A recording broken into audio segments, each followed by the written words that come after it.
Maayong adlaw sa tanan.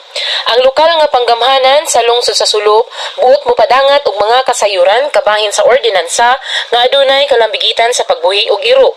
Base kini sa Sanitation Code Municipal Ordinance number 35 Series of 2012 Section 53 kabahin sa paghipos sa mga latagaw nga iro. Tanang naglatagaw nga iro gawa sa panimalay nag-edad og 4 ka bulan pataas kinahanglan dakpon og hipuson didto sa Municipal Impounding Area. Dugang niini ang tagiya mobayad og 100 pesos ug dugang 10 pesos matag adlaw hangtod malukat.